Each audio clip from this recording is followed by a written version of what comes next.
నామకరణాన్ని మీరు ఏకాంతం అంటూ ఉన్నారు అని కొంచెం నసుగుతూ మహర్షి అన్నారు కదా, సరే అలాగే కానివ్వండి అని అంటే, కానీ యశోదమ్మకి రోహిణి వీళ్ళిద్దరి మధ్య ఒక చిన్న అగ్రిమెంట్ జరిగింది. అరే వచ్చిన మహర్షిని మా ఆయనేమో సులభంగా నమ్మేశారు, నిజంగా ఆయన దగ్గర విద్వత్తు ఉన్నదా, మహత్వం ఉన్నదా, ఒక పని చేద్దాం. యశోద తెల్లగా ఉంటుంది, బలరాముడు తెల్లగా ఉంటాడు, బలరాముడిని నేను ఎత్తుకుంటా. యశోద అంటుంది నేను ఎత్తుకుంటా, నా బాబు నల్లగా ఉంటాడు కదా కృష్ణుడు, రోహిణి కొంచెం నలుపు ఛాయలో ఉంటుంది, కృష్ణుడిని నువ్వెత్తుకో, ఇద్దరు అలా వెళ్దాం. వచ్చిన మహర్షి కనిపెట్టగలిగితే అప్పుడే ఆయనలో విద్వత్తు ఉన్నట్లు అని వాళ్ళిద్దరి మధ్య ఒక చిన్న సరదా ఉడంబడిక జరిగి అలానే వచ్చారు. ఈ గర్గ మహర్షి కూర్చోబెట్టి బలరాముడు వచ్చిన వెంటనే అంటారు, అయం వై రోహిణీ పుత్ర చెప్పేశారు. యశోదమ్మ చేతిలో ఉండేటటువంటి బలరాముడిని చూసి అయం వై రోహిణీ పుత్ర, ఈ బాబు రోహిణీ పుత్రుడు చెప్పేశాడు. వీళ్ళిద్దరిలోనూ ఉన్నటువంటి సందేహాలన్నీ తొలగిపోయాయి. చాలా గొప్పవారు గర్గ మహర్షి. సంకర్షణాత్ సంకర్షణ ఇత్యాహు, ఆయనకి సంకర్షణుడు అనేటటువంటి పేరు పెట్టారు.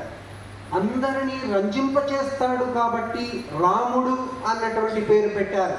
చాలా బలిష్టమైనటువంటి శక్తి సామర్థ్యాలు ఉంటాయి కాబట్టి బలవంతుడు బలరామ అని పేరు పెట్టారు. సరే, నామకరణం అయిపోయింది. కృష్ణుడిని చేతిలో తీసుకొని, రోహిణి దగ్గర ఉండే కృష్ణుడిని చేతిలో తీసుకొని ఒక్కసారిగా బాలుణ్ణి చూసి గర్గ మహర్షి చేతులు వణికిపోయాయి. స్వామి, 14 లోకాలకు అధిపతి అయినటువంటి నువ్వు నా చేతులలో నా స్వామి, బత కంపయతే శరీరం. ఆ శ్లోకాలు చదువుతూ ఉంటేవి ఒళ్ళు జలధరిస్తాయి. గర్గ మహర్షి చెప్పినటువంటి శ్లోకాలు. నా శరీరం వణికిపోతున్నది స్వామి. వెంకటేశ్వర స్వామికి తిరుమల కొండ మీద ఆయన 14 లోకాల అధిపతి అయినటువంటి స్వామి మన స్వామి.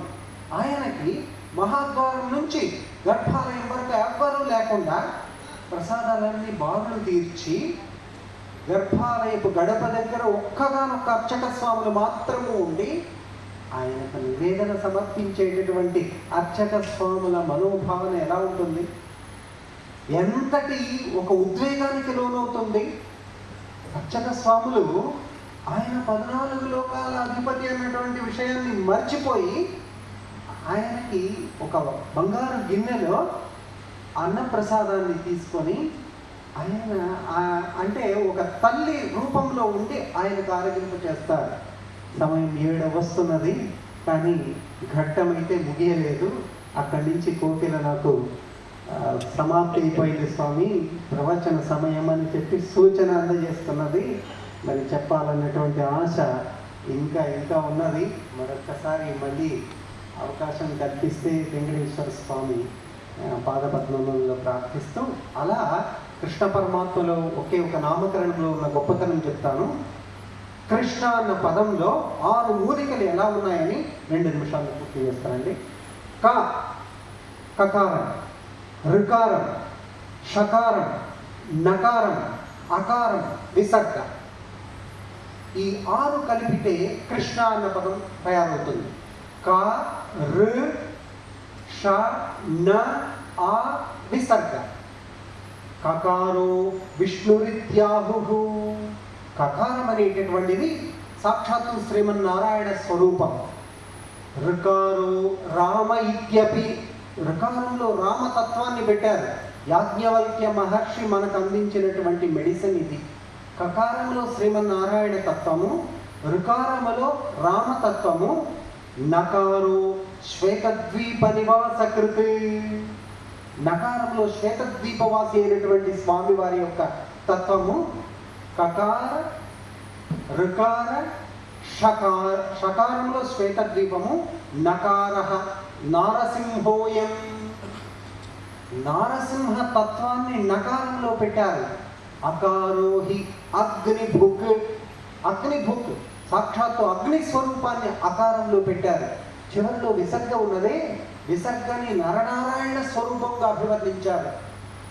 ఇలా శ్రీమన్నారాయణుడు, శ్వేతద్వీపవాసి, రామతత్వము, నారసింహతత్వము, అగ్నితత్వము, నరనారాయణ తత్వము, ఈ 6 రకముల మూలికలతో గర్గ మహర్షి కృష్ణ పరమాత్మకి నామకరణం చేశారు. ఆ నామకరణం చేస్తూ ఆయన పొందినటువంటి అనిర్వచనీయమైనటువంటి అనుభూతి, ఇలా కృష్ణ పరమాత్మ అవతరించి నామకరణం జరిపించుకునేంత వరకు మనం